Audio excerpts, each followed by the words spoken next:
일도 해야 되니까 마음은 참 3박 4일을 했으면 좋겠는데 현실적으로 참 쉽지는 않더라고요. 그래서 이 다른 지역 다른 교회들 보면 보통 이제 가족 수양이나 정교인 수련회를 월요일 날에 휴일이 있는 이 메모리얼 데이 위크엔드나 레이벌 데이 위크엔드 이때 많이들 이렇게 가족 수양회를 갑니다.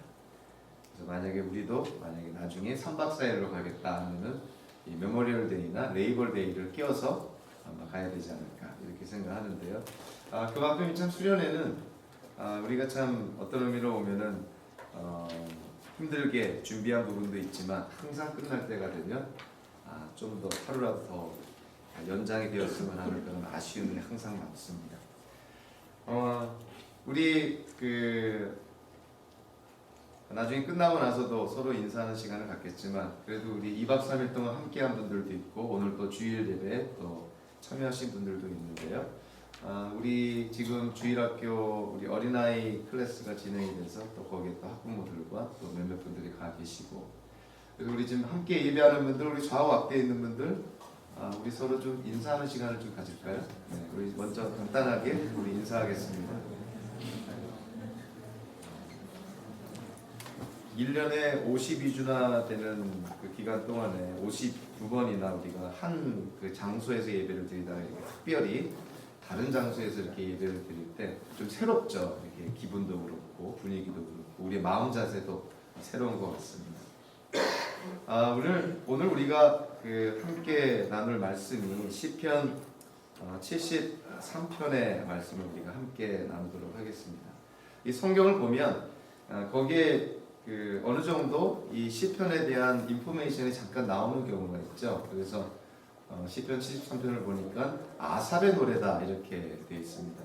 물론 우리가 시편을 보면 다윗이 시편을 많이 지었는데 솔로몬도 시편을 지었고 또는 모세도 시편을 지었죠.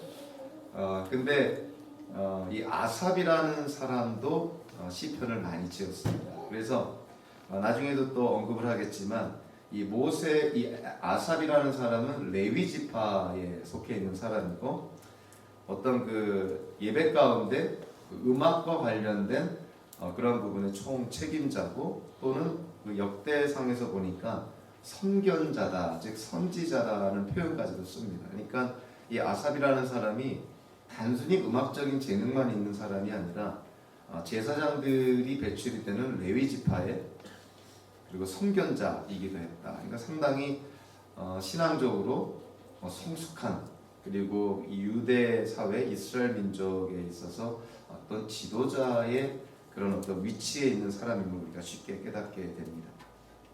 그래서 그런 어떤 백그라운드를 우리가 좀 이해를 하고 나서요. 우리 73편 우리 1절부터 28절까지인데요.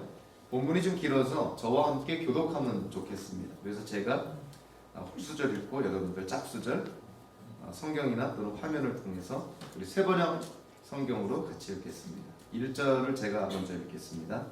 하나님은 마음이 정직한 사람과 마음이 정결한 사람에게 선을 베푸시는 분이건만 나는 그 확신을 잃고 넘어질 뻔했구나. 그 믿음을 버리고 미끄러질 뻔했구나. 그것은 내가 거만한 자를 시샘하고 악인들이 누리는 평안을 부러워했기 때문이다. 그들은 죽을 때에도 고통이 없으며 몸은 멀쩡하고 윤기까지 흐르다. 사람들이 흔히들 당하는 그런 고통이 그들에게는 없으며 사람들이 의뢰당하는 재앙도 그들에게는 아예 가까이 가지 않는다.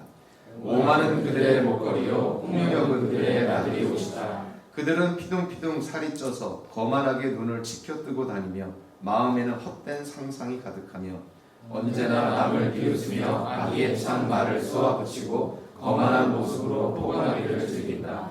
입으로는 하늘을 비방하고 혀로는 땅을 휩쓸고 다닌다. 하나님의 백성마저도 그들에게 홀려서 물을 들이키듯 그들이 하는 말을 그대로 받아들여 덩달아 말한다. 하나님인들 어떻게 할 수 있으랴? 가장 높으신 분이라고 무엇이든 다 알 수가 있으랴 하고 말한다. 그런데 놀랍게도 그들은 모두가 악인인데도 신세가 언제나 편하고 제사는 늘어만 가는구나. 이렇다면 내가 깨끗한 마음으로 살아온 것과 내 손으로 죄를 짓지 않고 깨끗하게 살아온 것이 허사라는 말인가? 하나님 주님께서는 온종일 나를 괴롭히셨으며 아침마다 나를 벌하셨습니다. 나도 그들처럼 살아야지 하고 말했다면 나는 주님의 자녀들을 배신하는 일을 하였을 것입니다. 내가 이 얽힌 문제를 풀어보려고 깊이 생각해 보았으나 그것은 내가 풀기에는 너무나 어려운 문제였습니다. 그러나 마침내 하나님의 성소에 들어가서야 악한 자들의 종말이 어떻게 되리라는 것을 깨닫게 되었습니다. 주님께서 그들을 미끄러운 곳에 세우시며 거기에서 넘어져서 멸망에 이르게 하십니다. 그들이 갑자기 놀라운 일을 당하고 공포에 떨면서 자취를 감추며 마침내 끝장을 맞이합니다. 아침이 되어서 일어나면 악몽이 다 사라져 없어지듯이 주님께서 깨어나실 때 그들은 한낱 꿈처럼 자취도 없이 사라집니다. 나의 가슴이 쓰리고 심장이 찔린 듯이 아파도 나는 우둔하여 아무것도 몰랐습니다. 나는 다만 주님 앞에 있는 한 마리 짐승이었습니다. 그러나 나는 늘 주님과 함께 있으므로 주님께서 내 오른손을 붙잡아 주십니다. 주님의 교훈으로 나를 인도해 주시고 마침내 나를 주님의 영광에 참여시켜 주실 줄 믿습니다. 내가 주님과 함께하니 하늘로 가더라도 내가 주님밖에 누가 더 있겠습니까? 땅에서라도 내가 무엇을 더 바라겠습니까? 내 몸과 마음이 다 시들어가도 하나님은 언제나 내 마음에 든든한 반석이시요 내가 받을 몫의 전부이십니다. 주님을 멀리하는 사람은 망할 것입니다. 주님 앞에서 정절을 벌이는 사람은 주님께서 멸하실 것입니다. 하나님께 가까이 있는 것이 나에게 복이니 내가 주 하나님을 나의 피난처로 삼고 주님께서 이루신 모든 일들을 전파하렵니다. 아멘. 기도하겠습니다. 하나님 아버지, 오늘 시편 가운데서 아삽이 지은 시편을 오늘 우리가 함께 대합니다. 아삽의 고백의 내용들을 통해서 우리가 현실 속에서 부딪히는 문제들을 또한 우리가 바라보게 됩니다. 상황을 통해서 우리가 하나님에 대한 이해가 혹이라도 잘못되는 부분들이 있었다면 오늘의 말씀을 통해서 하나님에 대한 바른 이해의 시간 되게 하여 주시고, 더 나아가서 이 세상과 우리 인생과 환경을 바라보는 우리의 관점이 혹이라도 세상 중심적이거나 또는 자기 중심적인 관점에서 하나님 중심적인 그런 관점으로 전환되는 그런 귀한 은혜의 시간 되게 하여 주시옵소서. 예수님의 이름으로 기도하옵나이다. 아멘. 현대인들의 어떤 그런 가치 판단, 무엇이 옳은 것인가 또는 진리를 분별하는 어떤 그러한 기준과 척도를 많은 사람들은 이성이라고 생각합니다. 그러니까 우리가 갖고 있는 이성을 통해서 가치를 판단하고 진리를 분별한다는 것이죠. 그래서 이 독일에서부터 시작된 어떤 계몽주의 또는 인간의 이성을 가장 중요한 그런 어떤 기준과 척도로 삼는 것이 현대의 많은 사람들의 사상, 정신, 또 심지어는 기독교계 안에도 그 영향이 상당히 많이 파급된 영향을 끼쳤다는 것을 우리가 깨닫게 됩니다. 거기에는 어떠한 전제가 있냐면은 인간의 이성이 객관적이라고 믿는 것이죠. 그러니까 모든 인간이 갖고 있는 이성은 객관적이기 때문에 그 이성을 통해서 우리가 무엇인가를 옳고 그름을 분별하고 판별할 수가 있다. 가치, 판단, 진리를 분별할 수가 있다. 이렇게 생각을 합니다. 근데 거기에는 아주 심각한 오류가 있는 것이죠.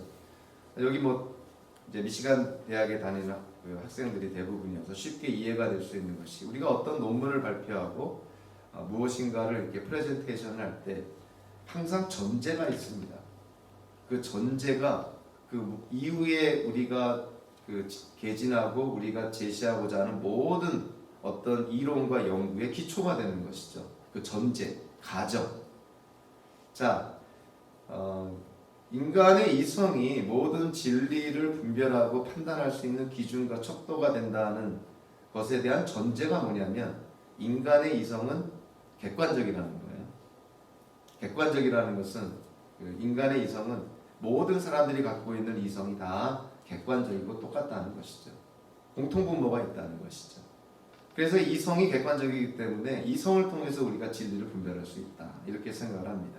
그것이 현대 계몽주의의 시작이 되었고 그것이 기독교계에도 심각한 영향을 끼치게 된 것이죠. 자, 그 전제에는 심각한 오류가 하나 있습니다. 그것이 뭐냐면 인간의 이성은 절대로 객관적이지 않다는 거예요. 사람들마다 갖고 있는 이성이 다 다르다는 것이죠. 우리가 뭐 이성적으로 우리가 생각해보자, 우리가 이성적으로 대화해보자, 우리가 이성적으로 한번 판단해보자 이렇게 얘기들을 합니다. 그런데 그럴 때 각자가 갖고 있는 이성이 다 다르다는 거예요. 그리고 우리가 나름대로 갖고 있는 그 이성이라는 것이 우리의 환경과 우리의 배경과 또 우리가 어떠한 교육을 받고 누구를 만나고 또 어떠한 상황 속에서 어떠한 경험을 했느냐가 사실은 현재 우리가 갖고 있는 이성을 사실은 만들었다는 것입니다. 그러니까 사람들마다 배경이 다르고 교육이 다르고 경험이 다르고 또 인간관계가 다양하기 때문에 우리가 갖고 있는 이성은 객관적이지 않고 지극히 주관적입니다. 그래서 이성이 진리를 분별하는 기준이 될 수가 없다는 거예요. 내가 생각하기에는 내 이성적인 판단으로는 A가 진리인 것 같은데 또 다른 사람은 그 사람의 이성을 통해서 A가 아니라 B를 진리로 그렇게 판단할 수 있다는 것이죠. 그래서 이성주의라든가 계몽주의, 즉 인간의 이성을 모든 진리를 판단하는 최고의 기준으로 삼는 것은 이거는 전제 자체가 심각한 오류에 있다는 것입니다. 그래서 저와 여러분들이요, 다른 사람들과 대화하며 어떠한 의견을 조율을 하고 어떠한 이슈를 갖고 대화를 이게 토론을 할 때 항상 염두에 두는 것은 뭐냐면 내 이성으로 판단하는 것이 항상 진리는 아니다라는 것을 꼭 염두에 두셔야 됩니다. 그러니까 내 이성적인 판단과 상대방의 이성적인 판단이 다를 수가 있는 것이죠. 그럴 때 우리가 대화를 통해서 어떤 때는 하나님의 말씀을 우리가 통해서 무엇이 진리인가를 우리가 분별해야 될 필요가 있는 것이죠. 그래서 오늘도 보면은 이 아삽이라는 사람이요, 굉장한 위기 속에 빠졌다가 어떠한 전환점을 통해서 하나님의 큰 은혜를 경험하게 되고 더 나아가서 하나님에 대한 믿음이 더욱 굳건해지는 것을 보게 됩니다. 즉 위기를 통해서 믿음이 더 강인해지는 것이죠. 우리의 인생의 위기는 위기로 끝나지 않고 정말 누구의 말대로 위기는 곧 기회가 되어서 그 인생의 위기를 우리가 잘 돌파하고 잘 극복을 하면 오히려 우리의 믿음과 신앙이 더 단단해집니다. 성숙해지는 것이죠. 고난을 통해서 하나님에 대한 이해가 더 깊고 더 넓어지는 것이죠. 오늘 이 아삽이라는 사람이 그랬어요. 아까도 잠깐 언급했지만 이 아삽이라는 사람이 현대적으로 표현하면 일종의 월십 디렉터입니다. 예배 책임자. 좀 좁게 얘기하면 찬양대 지휘자일 수도 있고 경배 찬양팀의 인도자일 수도 있고 그러니까 월십 디렉터, 예배를 책임지는 예배 책임자. 그러니까 아까 레위지파 사람이라고 했죠. 또는 선견자, 선지자라는 그런 호칭도 받았죠. 예배 음악을 책임지는 자였죠. 어느 누가 보더라도 신앙적으로 굉장히 성숙한 사람이었을 것이고 또 이스라엘 그 사회 안에서 지도자 중에 한 명이었음이 분명합니다. 그런 이 아삽이라는 사람이 오늘 시편 73편을 통해서 보니까 위기에 빠집니다. 우리 믿음이 좋은 사람, 또 신앙생활을 오래 한 사람, 또 신앙에 연륜이 있고 또 교회에서 이런저런 중요한 일을 하면서 또 중요한 직분을 맡고 있는 사람, 신앙적으로 위기가 없는 것 같죠? 신앙적으로 어떤 실족할 수 있는 어떤 함정에 빠질 수 있는 그런 위기에 안 빠질 것 같지만 사실은 모든 신앙인들은 다 영적 싸움에 있으니 상황에 의해서는 쉽게 실족할 수 있습니다. 또 위기에 빠질 수가 있는 것이죠. 자, 이 아삽이라는 사람이 신앙적으로 성숙한 사람이고 현대적으로 표현하면 교회에서 중요한 비중을 맡은 역할을 맡은 그런 리더 중에 한 명이었는데 오늘 본문을 보니까 위기에 빠집니다. 그래서 자, 우리 본문을 한번 이렇게 찬찬히 찾아가 보면 오늘 보면 4절부터 12절까지를 통해서 보니까 이 아삽이라는 이 사람이 월십 디렉터이고 레위지파이고 또 성견자라는 칭호까지 받은 이 아삽이라는 사람이 위기에 빠진 거예요. 왜 위기에 빠집니까? 4절 12절을 우리가 다시 한번 눈으로 보면 아삽을 실족하게 만든 사건이 뭐냐면 아삽의 눈에 보기에 악인들이, 즉 하나님 보시기에 악인들이, 하나님께 불순종하고 심지어는 하나님을 하나님으로 인정하지 않는 사람들이 그들이 형통하는 것을 보고 아삽이 위기에 빠집니다.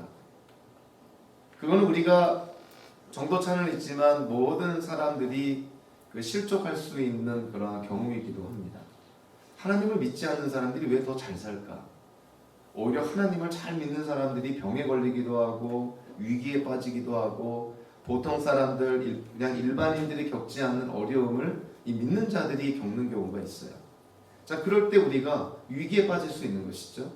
왜 하나님은 저 악인들의 형통함을 왜 허락하실까? 자, 아삽이라는 사람이 4절부터 12절까지 그 대표적인 구절을 보니까 이렇게 말합니다. 하나님인들 어떻게 할 수 있으랴? 가장 높으신 분이라고 무엇이든 다 할 수가 있으랴 하고 말한다. 즉 악인들이 그렇게 말한다는 것이죠. 그런데 놀랍게도 그들은 모두가 악인인데도 신세가 언제나 편하고 재산은 늘어만 가는구나. 그러니까 참 악인인데 하나님 보시기에 징계를 받아 마땅한데 왜 저들은 형통하고 왜 저들의 재산은 늘어만 가는 것인가? 이 악인의 형통함을 보고 아삽이 실족하는 거예요. 우리 기독교인들도 얼마든지 그런 위기에 빠질 수가 있습니다. 우리 믿지 않는 자들이, 하나님을 하나님으로 인정하지 않는 자들이, 적그리스도적인 그런 생각을 갖고 있는 자들이 어찌하여 더 형통할 수가 있는가? 여기에 대해서 아삽이 점점 더 그 실족하고 위기 속에 빠져들어가게 됩니다. 자, 13절 14절을 한번 볼까요? 자, 아삽이 어떻게까지 지금 고백하고 있냐면 이렇게 고백을 합니다. 악인의 형통함을 보고 13절에 이렇다면 내가 깨끗한 마음으로 살아온 것과 내 손으로 죄를 짓지 않고 깨끗하게 살아온 것이 허살한 말인가? 아삽은 하나님의 말씀에 신실하게 순종하며 하나님의 뜻대로 살고자 노력을 했는데 오히려 하나님께 불순종하고 하나님을 인정하지 않는 자들의 형통함을 보고 그러면 내가 순종하고 하나님의 뜻대로 산 나의 인생은 헛된 인생이냐? 그런 어떤 위기 속에 지금 빠져들어가고 있는 것이죠. 악인의 형통함을 보면서 혀를 차다가 악인의 형통함에 위기에 빠집니다. 그럼 내가 여태까지 살아온 것이 헛된 인생인가? 저와 여러분들이 살다가 하나님에 대한 믿음으로 하나님께 기도로 간구하면서 또 최선의 노력을 다하면서 어떠한 일을 추구하는데 그것이 우리의 기대만큼 우리가 예상했던 것만큼 열매와 결과가 맺어지지 않으면 우리는 실망에 빠집니다. 그런데 주변에 보니까 하나님을 믿지 않는 자들은 오히려 더 잘 되는 것 같거든요. 그럴 때 우리는 위기에 빠질 수 있는 것이죠. 하나님이 살아계시고 전지전능하신 하나님인데 왜 믿는 자들에게는 어려움을 주시고 저 믿지 않는 자들은 왜 형통하는 것인가? 일종의 신정론이죠. 하나님께서 세상을 다스린다는 그 신정론의 퀘스천이 되는 것이죠. 회의와 의심이 들어가는 것이죠. 2절 3절에 보니까 아삽의 위기는 점점 더 그 정도를 더해갑니다. 2절 3절에 이렇게 나오죠. 나는 그 확신을 잃고 넘어질 뻔했구나. 그 믿음을 버리고 미끄러질 뻔했구나. 그것은 내가 거만한 자를 시샘하고 악인들이 누리려 평안을 부러워했기 때문이다. 이제 아삽이 어디까지 지금 실족한 상태이냐면 악인들의 형통을 보고 이해가 안 될 뿐만 아니라 자기의 인생이 헛되게 살았다는 것까지 지금 실족했다가 나중에는 어디까지 추락하게 되냐면 악인들의 형통을 부러워하게 되는 거예요. 저들의 인생이 부러운 거예요.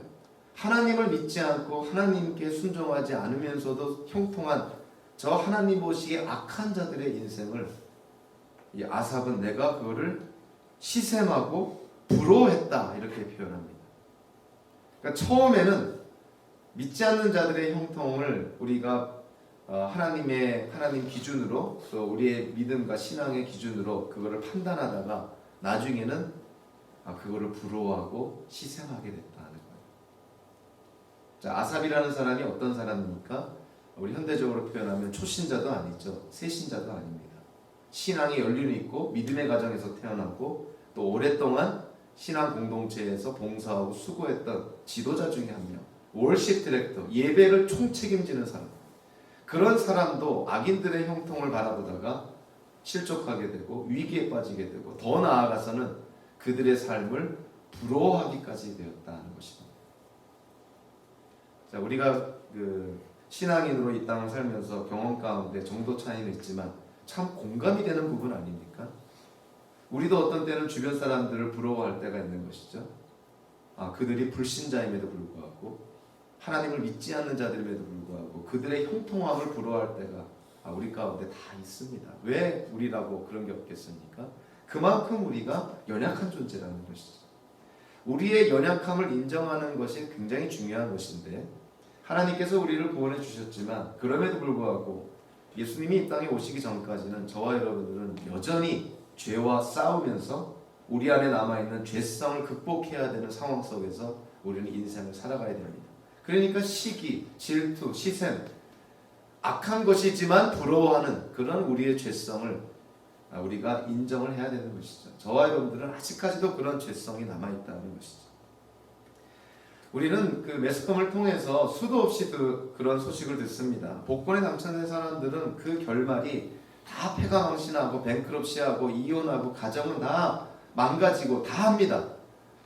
불로소득이죠. 노력하지 않고 일확천금을 받았을 경우에 준비가 안 된 사람에게 어떠한 물질적인 그런 풍요로움이 주어졌을 때 그거는 축복이 아니라 저주라는 것을 우리는 잘 알고 있습니다.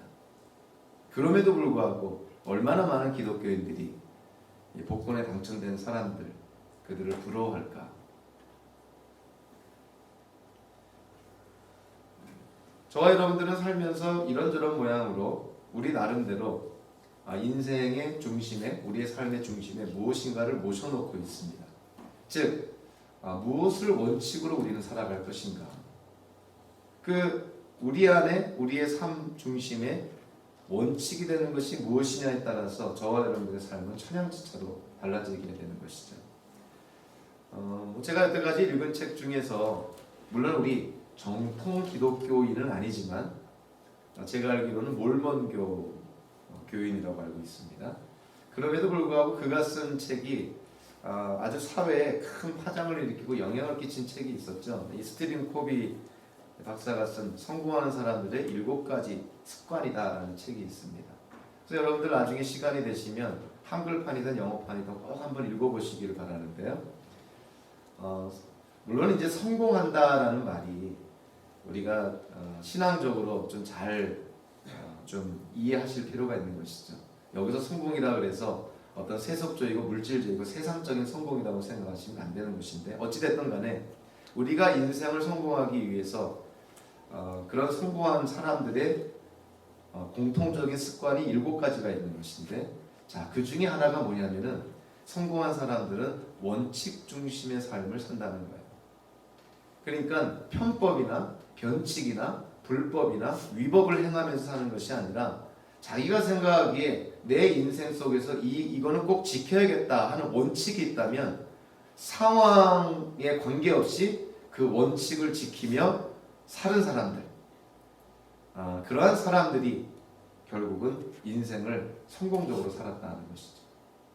근데 문제는 우리가 도대체 무엇을 우리의 인생의 원칙으로 삼을 거냐는 거예요.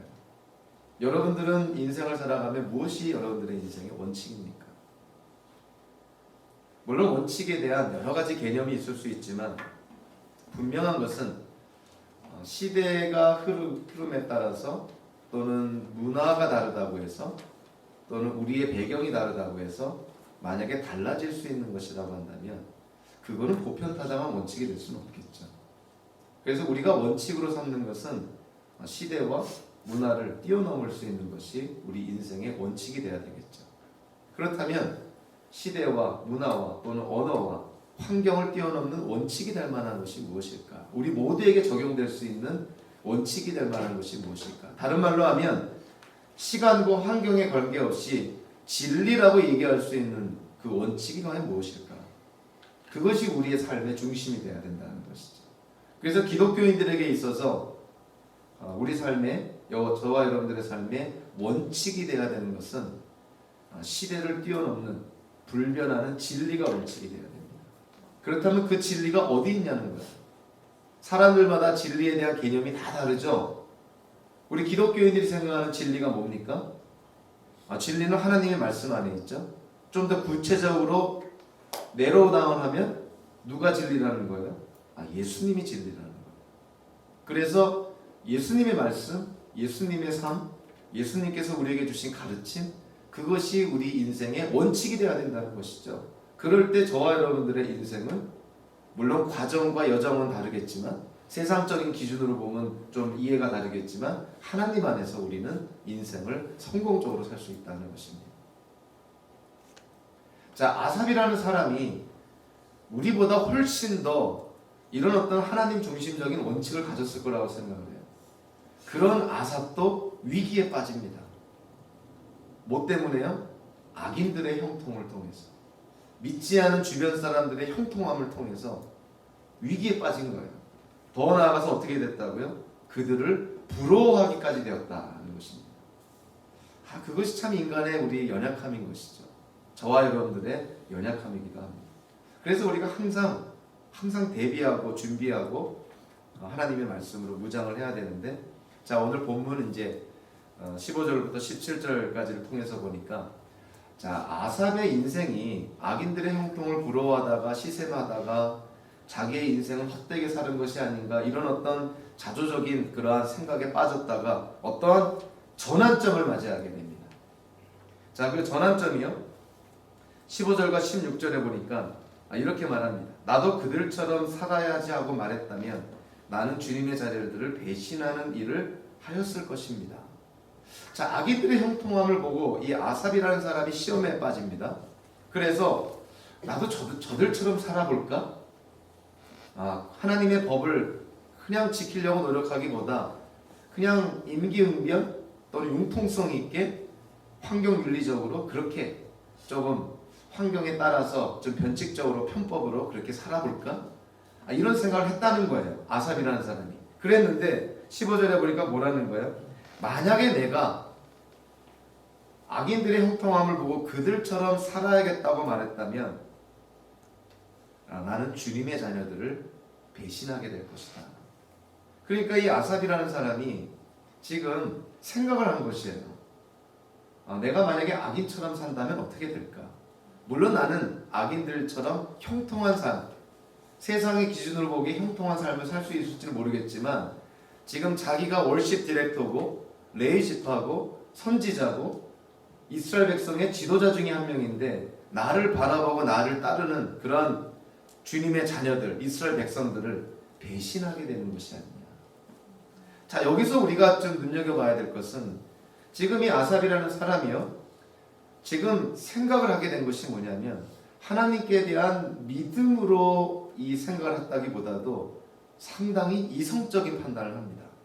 내가 지금 그 이스라엘의 지도자인데, 예배 음악을 책임지는 그런 월십 디렉터인데, 내가 만약에 하나님을 배신하고 악인들을 따라 산다면 지금 나를 바라보고 나를 따라왔던 많은 그런 주님의 자녀들, 이스라엘 백성들을 배신하는 것이 아니냐.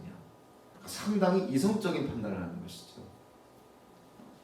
어찌 보면 아삽이라는 사람의 양심이 작동했다, 이렇게 볼 수가 있습니다.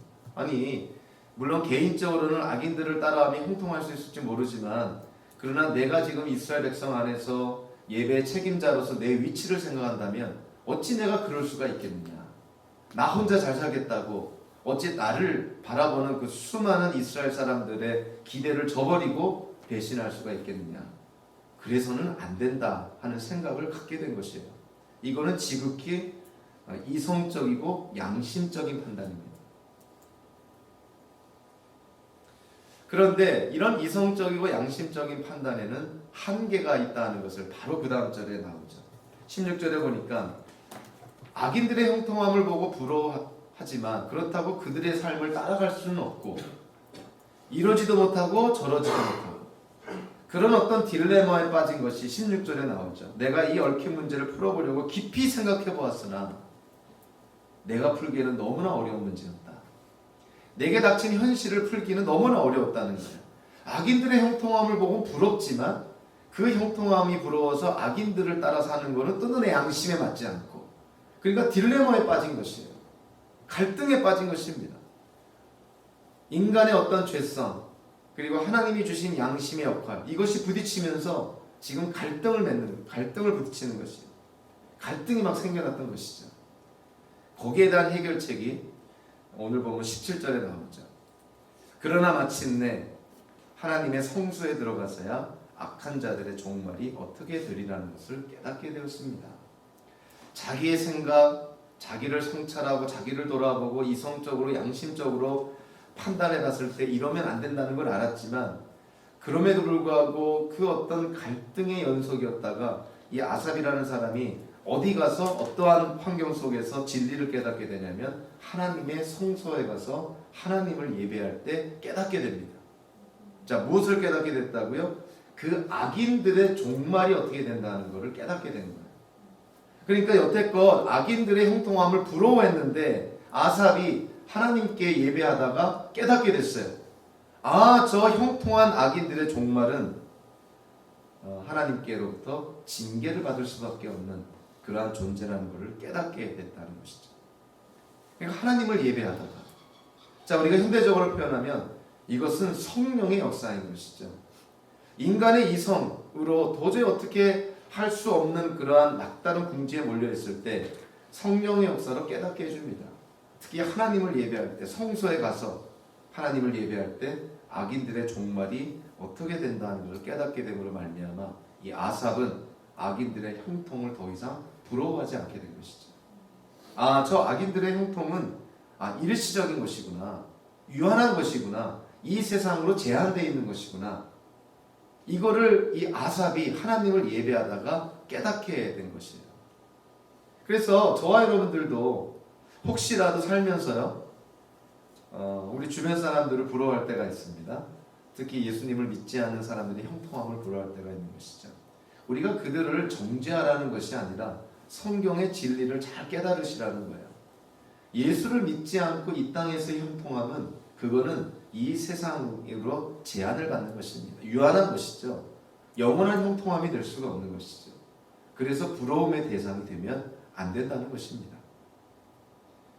기독교인들이 누리는 그 하나님께로부터의 축복이라는 것은 유한하지 않죠. 영원한 것이죠. 이 세상 것이 아니라 오는 세상 안에서 누리는 것이죠. 이 땅에서 우리의 인생이 기껏해야 100년을 산다고 한다면 우리가 하나님 안에서 누리는 영생이라는 것은 영원한 삶 아닙니까? 그러니까 100년의 이 세상 안에서의 삶을 우리가 부러워하기보다는 오는 세상에서 하나님과 영생하는 것에 우리가 감사해야 된다는 것이죠. 자, 이 아삽이라는 사람이 깨닫게 된 거예요. 악인들은 이 땅에서는 형통할 수 있지만 결국에 가서는 하나님의 징계를 받을 수밖에 없는 존재.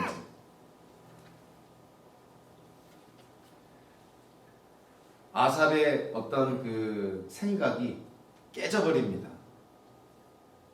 제가 성령의 역사라고 말씀을 드렸는데, 사람의 생각이 바뀌는 것은요, 스스로 노력한다고 되어지지 않습니다.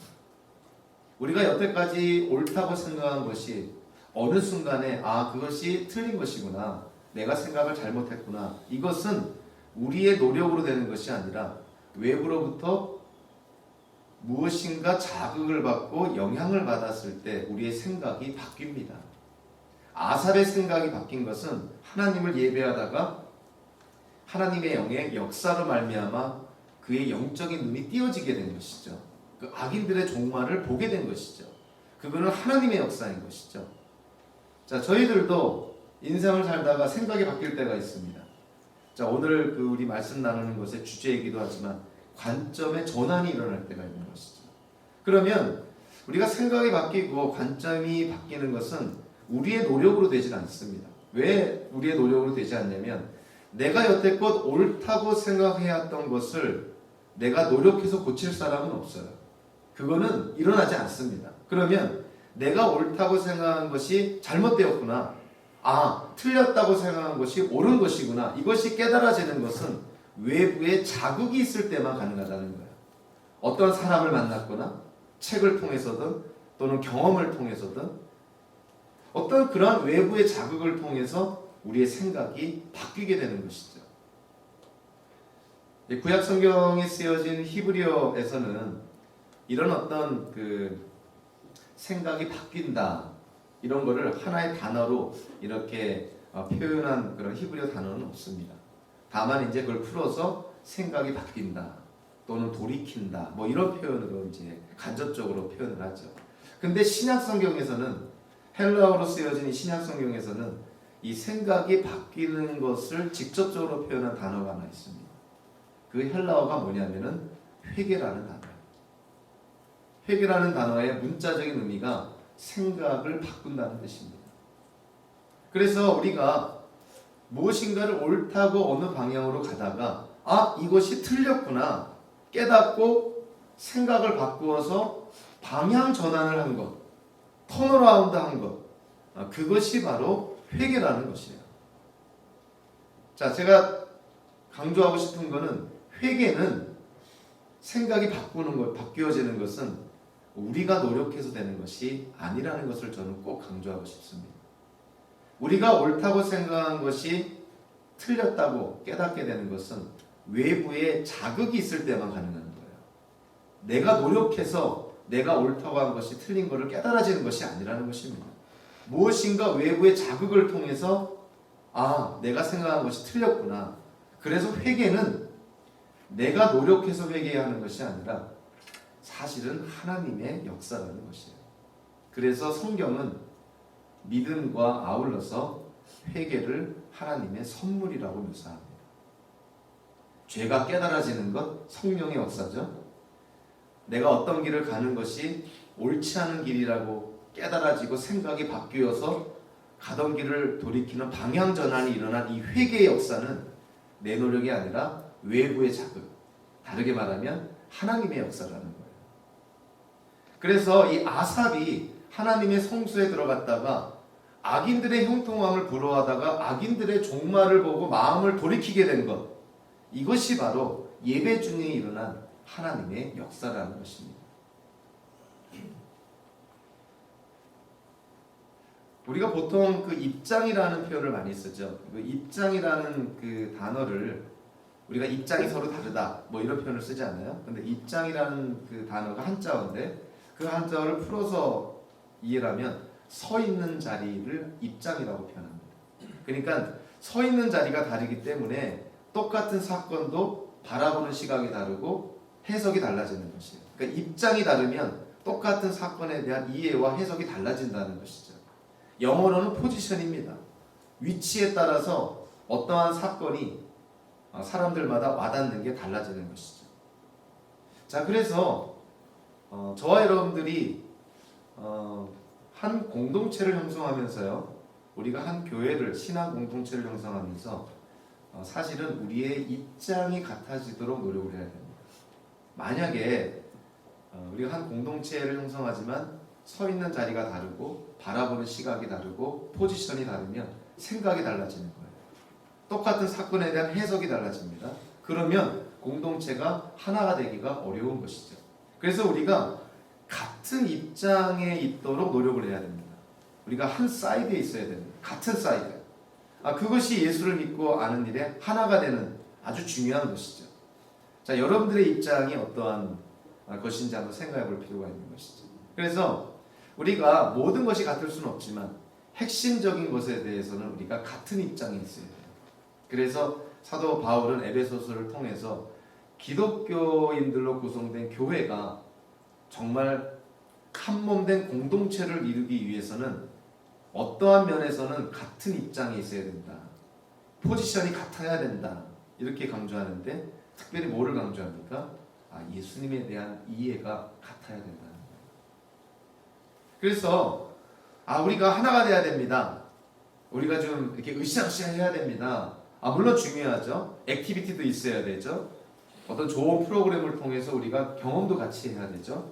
그것보다 교회가 하나 되기 위한 가장 중요한 것은 예수님에 대한 이해가, 예수님을 바라보는 우리의 위치가, 예수님에 대한 우리의 입장이 같아야 된다는 거예요.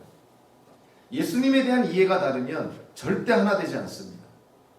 그래서 왜 교회에 오면 왜 그렇게 공부하라 그러고 우리 성경 공부 같이 하자 그러고 예수님에 대해서 좀 더 잘 알자 그러는 이유가 뭐냐면 예수님을 우리가 바르게 같은 마음으로 알지 못하면 교회는 공동체는 절대 하나 되지 않습니다. 그리고 우리는 눈에 보이진 않지만 교회는 신앙 공동체고 하나님께서 불러주신 사람들로 모여진 모임이기 때문에 이런저런 모양으로 영적인 부분이 굉장히 강한 곳이죠. 그래서 예수님에 대한 이해와 예수님에 대한 우리의 시각이 다르면 그런데 악한 영들이 틈타서 교인들 사이를 나눠놓고 분열을 일으키고 굉장히 위기에 빠뜨릴 수 있다는 거예요.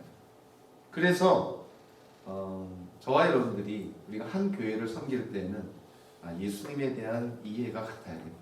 그러니까 예수님을 우리가 어떠한 입장에서 바라보느냐, 입장이 같아야 된다는 거예요. 그러니까 관점이 같아야 된다는 거예요. 그럴 때 교인들이 하나가 될 수가 있습니다. 물론 우리는 개성도 다르고 성향도 다르고 퍼스널리티도 다 다른 것이죠. 뭐 MBTI 그 16가지 유형을 보면은 아마 여기서도 그 MBTI를 하신 분들은 알겠지만 다 다릅니다. 어떻게 이렇게 다르지? 제 아내와 저와 MBTI를 해보니까 거의 정반대예요. 거의 정반대인데 거의 30년을 같이 살아온 어떻게 이게 가능하지? 왜 가능하다고 생각합니까? 그래도 예수님을 바라보는 우리의 입장이 같으니까 가능했던 것이죠. 그렇다고 해서 예수를 믿지 않는 사람들 가정은 반드시 깨어진다는 걸 얘기하는 건 아니지만 어쨌든 우리 부부가 그렇게 성향이 다르고 기질이 다름에도 불구하고 그래도 30년 가까이 같이 살 수 있었던 것은 가장 큰 이유는 예수님에 대한 이해가 같기 때문이에요. 그래서 저는 지금도 감사하는 것이 정말 제가 물질적으로 조금만 여유가 있으면 막 도네이션도 컨트리뷰션도 스칼라십도 주고 싶은 것이 제가 졸업한 카브런트 신학교에서는 풀타임 학생의 배우자는 무료로 공부할 수 있도록 해줍니다. 그래서 제가 마스터 디비니티 과정을 공부할 때 제 안에는 신학 MA 과정이죠. 목사 안수를 받는 과정이 아닌 그런 마스터 과정의 그런 신학을 공부를 했죠. 그러니까 그게 참 감사한 거예요. 이 목사와 사모가 사역을 할 때 같은 마음이 돼야 되지 않습니까? 신학적으로도 같아야 되지 않습니까? 교회를 바라보는 관점이 같아야 되지 않습니까? 그리고 저는 공식적으로 여러분들을 가르치지만 제 아내는 오히려 간접적으로 비공식적으로 퍼스널하게 사실은 더 많이 가르친다고 볼 수가 있죠. 대화를 통해서 상담을 통해서 이런저런 모양으로 얘기를 많이 합니다. 만약에 제가 가르치는 내용과 제 아내가 전하는 내용이 다르다면 교인들이 얼마나 혼란에 빠지겠어요. 그러죠? 그거는 교회가 하나 되지 못하는 것이죠. 그래서 저는 지금도 감사해요. 같이 공부할 수 있었던 것이 얼마나 감사한지 모르고 졸업도 같이 했습니다. 그래서 이렇게 같이 졸업 사진 찍은 것도 있는데 볼 때마다 하나님께 감사하죠. 그래서 돈만 있으면은 카브런트 신학교에 막 스칼라십도 주고 싶은 마음이 굴뚝 같죠. 예수를 믿고 하는 일에 하나가 될 때, 그러니까 예수님을 바라보는 우리의 시각과 입장이 같을 때, 그때 공동체는 하나가 된다는 거예요. 입장이 같아야 된다는 것이죠. 아삽이라는 사람은 자기 입장에서 악인의 형통을 바라보다가 하나님의 관점에서 악인의 형통을 본 것입니다. 그랬을 때 더 이상 부러워하지 않게 된 것이에요. 어찌 보면 우리의 관점은 아래로부터 위를 바라보는 관점이 아니라 위에서부터 아래를 바라보는 관점이 되어야 되겠죠. 그걸 다르게 표현하면 이 세상의 관점에서 하나님의 나라를 보는 것이 아니라 하나님 나라의 관점에서 세상을 바라봐야 되는 것이죠. 좀 다르게 표현하면 현재를 통해서 미래를 보는 것이 아니라 미래를 통해서 현재를 볼 수 있는 그러한 기독교적인 관점이 있어야 되는 것이죠. 제가 참 자주 표현하는 것 중에 하나가 역시라는 표현이 있습니다. 역시는 이 거꾸로 본다는 거예요. 기독교인들의 시각은 거꾸로 봐야 되는 것이죠. 현재를 통해서 내가 미래를 어떻게 세워나갈까? 내 미래를 어떻게 내가 결정해 나아갈까? 이것이 보통 사람 일반인들의 관점이죠. 근데 기독교인들의 관점이 뭡니까? 기독교인들은 미래가 정해졌다는 거예요. 확정된 미래를 통해서 현재를 거꾸로 봐야 되는 거예요. 우리의 미래는 정해졌습니다. 저와 여러분들이 인생의 여정은 다르지만 우리가 도달해야 될 종착지는 똑같다는 거예요. 하나님이 약속해 준 거예요. 그래서 그 확정된 미래를 통해서 우리가 현재를 바라봐야 되는 거예요. 그랬을 때 미래가 확정된 상태에서 우리가 현재를 어떻게 살아야 될 것인가, 그렇게 우리의 삶을 바라봐야 된다는 것이죠. 그것을 우리가 역시 거꾸로 본다, 이렇게 표현합니다. 그러니까 기독교의 관점은 다른 것이에요. 우리의 관점은 달라져야 되는 것이에요. 그래서 아삽이 처음에는 어떤 인간적인 세상적인 관점에서 악인들의 형통을 보고 위기에 빠졌어요. 실족하게 되는 거예요. 그러다가 하나님을 예배하다가 깨닫게 됩니다. 다르게 말하면 하나님을 예배하다가 하나님의 역사로 하나님 중심적인 관점을 회복하게 된 거예요. 그래서 하나님 중심적으로 악인들의 형통을 보니까 더 이상 부러워하지 않게 되었다는 거예요. 그래서 오늘 보면 18절로부터 이제 그 26절까지를 통해서 보니까 이 아삽이 생각이 바뀌게 된 어떤 결과에 대해서 이렇게 쭉 언급을 합니다. 관점이 바뀌니까 여러 가지 결과가 막 파생이 되는 것이죠. 자, 18절과 20절을 한번 볼까요?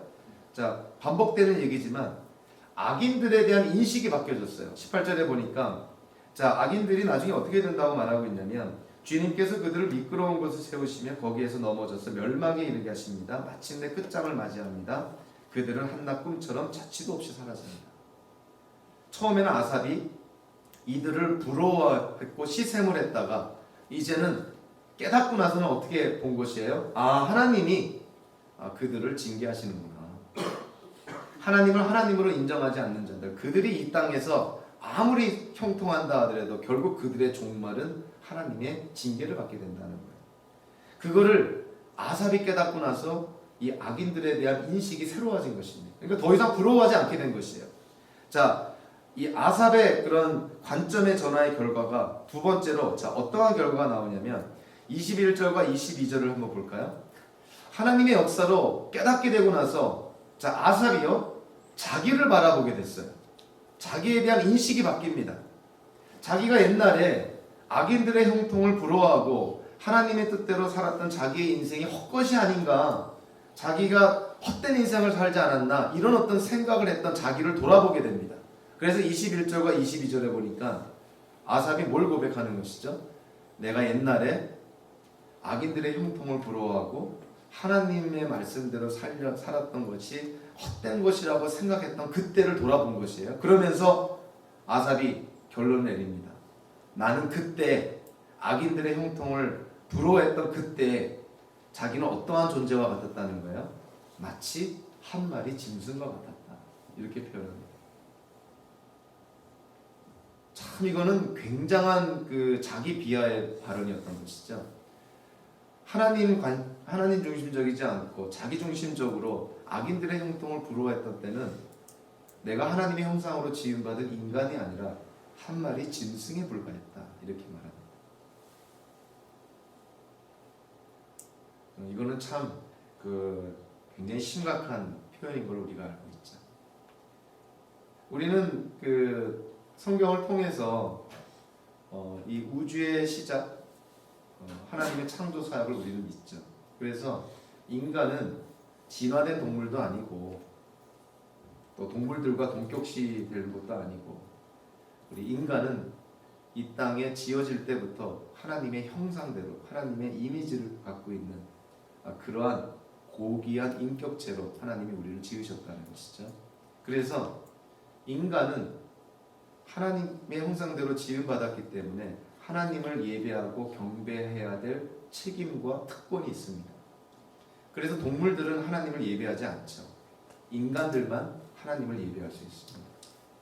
그래서 그것이 죄성 때문에 하나님이 아닌 다른 것들을 막 예배하는 그러한 우상 숭배의 모습이 나오긴 하지만, 어쨌든 인간 안에만 절대자에 대한 또 창조주에 대한 예배의 마음을 갖게 되는 것이죠. 그런데 아삽이 자기가 악인들의 형통을 부러워했을 때에는 자기는 인간의 모습이 아니라 마치 짐승과도 같았다, 이렇게 표현한 것입니다. 하나님을 하나님으로 인정하지 않는다면 그거는 진화론에서 주장하는 것처럼 약육 강식대로 적자 생존, 어떤 이러한 삶을 살아가게 되겠죠. 그래서 이 세상이 사실은 진화론에 근거하면 사회가 아니라 사람 인격체로 구성된 사회가 아니라 마치 짐승들로 이루어진 정글과 같은 그러한 곳처럼 보여지게 되지 않겠습니까? 강자가 약자를 착취해야 되고 있는 자가 없는 자를 또 갑질해야 되고 이러한 것들이 진화론적인 생각인 거예요. 그러니까 이 아삽이 그 악인들, 가진 자, 힘 있는 자 그들을 부러워하면서 그때를 돌아보면서 아삽은 나는 그때 하나님의 형상대로 지음받은 인격체가 아니었고 한 마리 짐승과 같았다 이렇게 고백을 합니다. 자, 그리고요 악인들에 대한 인식도 달라지게 되고 자기에 대한 인식도 달라지게 되고 그리고 나서 23절과 26절에 보니까 하나님에 대한 인식이 새로워집니다. 그러니까 악인들의 형통을 부러워하다가 하나님을 예배하면서 하나님의 역사로 말미암아 하나님 중심적인 생각을 갖게 되니까 자기가 믿는 하나님에 대한 인식이 새로워지기 시작한 것이에요. 어찌 보면 위기를 극복하니까 하나님에 대한 이해가 더 성숙해진 것이죠. 그래서 우리가 당하는 어려움과 위기, 고난은 우리가 그걸 극복하기만 한다면 하나님에 대한 인식이 새로워집니다. 그래서 우리가 너무나 낭만적으로 표현할지 모르지만 그래서 고난이 마치 포장된 축복이다 이렇게 표현하는데 고난당하는 사람들 입장에서는 굉장히 어려운 상황이지만 그러나 그건 진리임에는 분명합니다. 우리가 고난을 극복하기만 하면 그 고난 때문에 하나님에 대한 이해가 더 깊어지는 것이죠. 그래서 고난이 결과론적으로는 우리에게 축복을 가져다 주는 것이다 이렇게 표현할 수가 있는 것이죠. 23절 24절에 보니까 주님께서 내 오른손을 붙잡아 주십니다. 주님의 교훈으로 나를 인도해 주시고 마침내 나를 주님의 영광에 참여시켜 주실 줄 믿습니다. 또 25절 26절에서 내가 주님밖에 누가 더 있겠습니까? 하나님은 언제나 내 마음에 든든한 반석이시요 내가 받을 몫의 전부이십니다. 악인들의 형통을 시샘하고 부러워하면서 아마 아삽의 마음에는 하나님께 대한 원망이 분명히 있었을 것입니다. 없을 수가 없는 것이죠. 그런데 그 악인들의 형통을 하나님 중심적인 관점에서 바라보면서 하나님에 대한 인식이 새로워진 것이에요. 하나님이 나를 붙들어 주실 것이고 하나님이 나를 새롭게 하실 것이고 하나님에 대한 이해가 한 단계 업그레이드 된 것이죠. 그래서요 우리가 신약 성경을 보니까 사도 바울의 표현이 참 우리에게 마음에 와닿는 것이죠. 이 사도 바울이 하나님을 이해함에 있어서 굉장히 평범한 것 같지만 비범한 어떤 그런 관점을 우리에게 보여줍니다. 사도 바울의 관점. 자, 고린도후서 11장 30절에 이렇게 말하죠. 꼭 자랑을 해야 한다면 내가 내 약점을 자랑하겠다.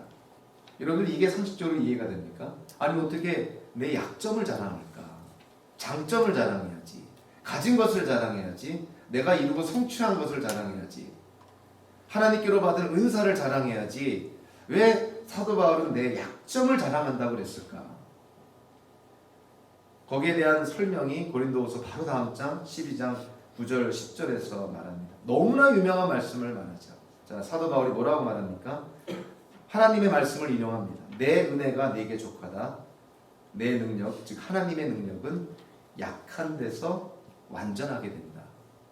그러니까 사도 바울의 약점을 통해서 하나님의 능력이 더 크게 드러난다. 이런 것입니다. 그래서 사도 바울은 자기의 약점이 자기의 연약함이 오히려 하나님의 능력을 나타내는 통로가 된다는 거예요. 그래서 사도 바울은 자기의 약점을 오히려 자랑하겠노라. 거꾸로 얘기하면 자기의 약점을 통해서 나타낸 하나님의 능력을 자랑하겠노라. 이런 것입니다. 그래서 저와 여러분들도 아직도 예수를 믿고 순종하며 살고자 하지만 우리 안에는 여전히 남아있는 교만함이 있습니다. 그래서 무슨 일이든 간에 우리 힘으로 하려는 경향이 많이 있는 것이죠. 내 힘으로, 내 지식과 내 경험, 또 심지어는 하나님이 주신 은사도 마치 내 것이냐 우리의 노력으로 뭔가 하려는 노력이 필요하지 않다는 것이 아니라 우선순위가 중요하다는 것이죠. 우리가 하나님의 일을 할 때에도 우리의 부족을 인정을 하고 하나님의 능력을 사모하면서 그렇게 하나님께 간구하면서 하나님의 일을 감당해야 되는데 우리 인간의 교만함은 우리가 조금이라도 뭔가 능력이 있으면 내 힘으로 하려고 합니다. 그런데 내 힘으로 하려고 하면 하나님의 선하신 뜻 속에서 경우에 따라서는 실패를 맛보게 되기도 하고 기대했던 결과를 우리가 맛보지 못하는 일도 많이 있죠. 근데 그럴 때 돌아보는 것이죠. 왜 실패했을까? 역시 하나님을 중심에 두지 않았을 때, 특히 하나님의 일을 할 때는 많이 실패하게 되는 것이죠. 사도 바울은 우리 못지않게 사도 바울도 그런 연약함이 있었을 거라고 생각합니다. 그래서 이 사도 바울이 이런 어떤 갈라디아서를 통해서 보면 좀 미숙한 면들이 많이 나와요. 사도 바울이 사역 초창기 때 막 사람들 앞에 대놓고 자기 동료 사역자를 막 꾸짖기도 하고 손가락질하기도 하고 또 사소한 일로 자기 어떻게 보면은 영적인 스승이다 이렇게 볼 수도 있고 자기를 사도의 반열에 이렇게 이끌어준 정말 은인과도 같은 이 바나바와도 한 사람 때문에 대판 싸워가지고 결국 둘이 찢어져가지고 선교여행도 따로 가고 이런 어떤 연약함이 사도 바울에게 있었던 것이죠. 근데 그런 사도 바울이 사역을 하면서 하나님을 경험하면서 사역의 후반기에 들어서 이 고린도 후서를 쓸 때에는 깨닫게 된 것입니다. 나의 그 연약함조차도 하나님의 능력의 통로가 되는 것이구나. 그래서 사도 바울이 역설적으로 나는 내 약점을 자랑하겠노라.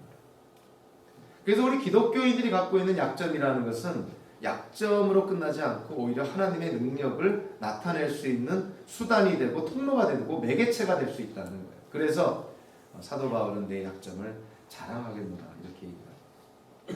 자, 오늘 우리 아삽이라는 사람 그리고 아삽의 변화를 봤습니다. 그리고 아삽이 그 경험했던 것은 저와 여러분들이 다 경험하는 것이죠. 아삽이 실족하게 된 그 위기 저와 여러분들도 얼마든지 실족할 수 있는 것이죠. 아울러서 우리에게 격려가 되는 것은 그럼에도 불구하고 우리가 하나님의 성소에 가서 하나님을 예배할 때 하나님의 은혜가 있었다는 거예요. 아삽에게. 저와 여러분들에게도 마찬가지입니다. 그래서 제가 여러분들에게 특별히 부탁을 드리는 것은 이 아삽의 예를 통해서 부탁을 드리는 것은 여러분들 신앙적으로 실족할 수 있습니다. 신앙적으로 위기에 빠질 수가 있습니다. 그럴 때 우리 신앙생활에 있어서 가장 기본이 되는 것을 소홀히 했다가는 그거는 점점 상황을 더 악화시킵니다. 오히려 신앙적으로 위기에 빠졌을 때 우리의 신앙의 가장 기초가 되는 것 하나님을 예배하는 일에 절대로 소홀히 하시면 안 됩니다. 위기에 빠졌을 때 더 하나님을 예배하는 데 열심을 내야 된다는 거예요. 하나님을 예배할 때 우리의 상황을 아시는 하나님께서 예배 그 순간에 하나님께서 어떻게 역사하실지는 우리가 모르는 거예요. 그 기회를 우리가 가져야 된다는 것이죠. 하나님 나 실족했어요. 예배도 안 나오고 모임에도 안 나오고 회복할 찬스가 없어지는 것이죠. 그렇게 되면 안 된다는 것입니다. 아삽은 악인들의 형통함을 시기하고 부러워하다가 위기에 빠졌지만 아삽은 하나님을 예배하는데 소홀히 하지 않습니다. 예배하는 가운데 하나님의 역사로 깨닫게 된 것이죠. 그래서 여러분들도 신앙생활 하다가 위기에 빠질 때 있습니다. 위기에 빠질수록 하나님을 예배하는 일에 최선을 다해야 됩니다. 시편 기자가 오늘 그 73편 1절에서 하나님은 마음이 정직한 사람과 마음이 정결한 사람에게 선을 베푸시는 분이다. 이렇게 하나님을 정의합니다. 그렇죠? 하나님은 마음이 정직한 사람, 마음이 깨끗한 사람에게 선을 베푸시는 분이라는 것이죠. 그러면서 27절과 28절에서 아삽이 어찌 보면은 자기의 경험을 마무리하면서 결단을 합니다. 20절, 28절의 핵심이 뭡니까? 하나님께 가까이 있는 것이 복이다. 하나님께 가까이 있는 것. 자, 어찌 보면요. 이번 수련의 주제가 거룩한 백성의 삶인데, 자, 거룩한 백성의 삶의 첫 번째 요소가 뭐였냐면, 이웃을 사랑해야 되는 것이 아니냐. 하나님이 우리를 사랑하는 것처럼 우리도 이웃을 사랑해야 되는 것이 아니냐. 예수 그리스도 안에서 우리가 누리는 안식을 가져야 되는 것이 아니냐. 그리고 하나님의 법을 우리가 순종해야 되는 것이 아니냐. 마지막으로 거룩한 백성의 삶이라는 것은 하나님께로부터 멀리 있으면 거룩한 백성의 삶을 살 수 없습니다. 하나님과 가까이 있을 때, 거룩하신 하나님께 가까이 갈 때 우리가 거룩해지는 것이죠. 아삽이 그거를 고백합니다. 하나님께 멀리 있는 자는 망할 것이라는 거예요. 여러분들 만약에 하나님께로부터 멀리 떨어져 있다면 여러분들 오늘의 표현대로 하면 망할 것입니다. 그러나 하나님께 가까이 있으면 어떻게 된다고요? 복을 누리게 될 것이다. 거룩하신 하나님께 가까이 가면 우리가 거룩한 성도의 삶을 더 살 수가 있다는 것이죠. 그래서 거룩한 백성의 삶에 또 하나의 중요한 요소는 하나님께 가까이 있는 것입니다. 그것이 가장 잘 표현된 것은 당연히 하나님을 예배하는 것이죠. 2017년도 벌써 이제 10월 달이면 종반에 접어들었죠. 이제 얼마 남지 않았습니다. 특별히 우리 예나바 한인장로교 성도님들이 이번 수련회의 말씀처럼 하나님께서 우리를 구별하여서 따로 부르셔서 하나님의 백성으로 삼아 주셨으니 그 백성답게 우리가 살아가는, 즉 거룩한 성도의 삶을 살아가는 것이 저와 여러분들의 당연한 도리인 것이죠.